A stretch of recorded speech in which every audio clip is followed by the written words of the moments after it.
शीर्षक जो अधूरा रह गया, भाग एक, जब साथ चलना चुना।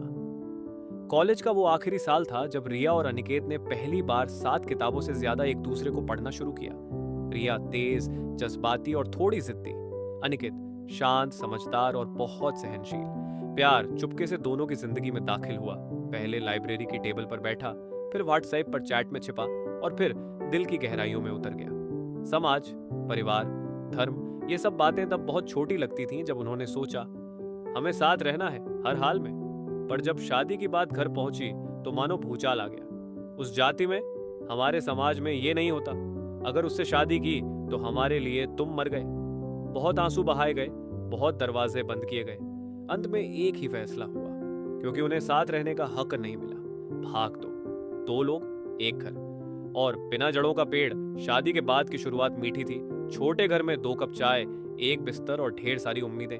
लेकिन धीरे धीरे घर वालों की गैर मौजूदगी एक खालीपन छोड़ने लगी। त्योहार बिना परिवार के, बीमार पड़ने पर सिर्फ दवाइयां दुआएं नहीं। और फिर वो शुरू हुआ, छोटे छोटे मुद्दों पर बहस। तुमने मेरी बात नहीं सुनी, तुम हर बात में गुस्सा क्यों करते हो। रिया को लगा अनिकेत बदल गया है। अनिकेत को लगा रिया अब सुनती नहीं। प्यार की जगह अहम और थकावट ने ले ली। 4 साल बाद उस पेड़ की जड़ें सूख चुकी थी। डिवोर्स कागजों पर दस्तखत फिर से हुए, इस बार बिना किसी खुशी के।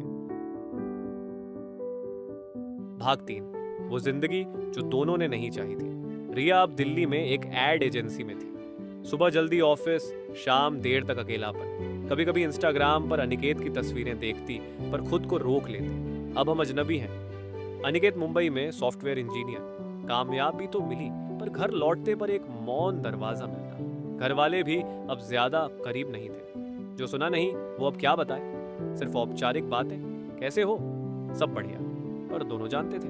भाग 4, जब 2 अधूरे लोग फिर मिले 5 साल बाद, कॉलेज फ्रेंड की एनिवर्सरी पार्टी। रिया ने बहुत सोच के ARSVP किया था। अनिकेत भी संकोच में था, लेकिन शायद किस्मत ने बुलाया था।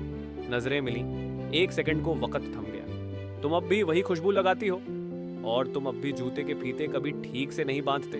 बातें फिर बहने लगी। गलत फहमियों की परतें खुली, शिकायतें शब्द बनकर बाहर आईं। रिया की आंखों में आंसू थे। शायद हमने एक दूसरे को समझने का वक्त ही नहीं दिया। अनिकेत ने सिर झुकाकर कहा, शायद। भाग 5, अधूरेपन से आगे की कहानी। इस बार कोई वादा नहीं किया, बस एक कप कॉफी के साथ शुरुआत की। दोनों ने सोचा शायद अधूरी कहानी को फिर से लिखा जा सकता है। धीरे धीरे मुलाकातें बढ़ी, सन्नाटों में बातें होने लगी, तकरार की जगह समझने ली। कुछ महीने बाद इस बार सादगी से, बिना शोर के, दोनों ने फिर से एक दूसरे का हाथ थामा। न परिवार की इजाजत मांगी, न समाज की राय सुनी। बस एक दूसरे से कहा, चलो इस बार सीख कर साथ चलते हैं।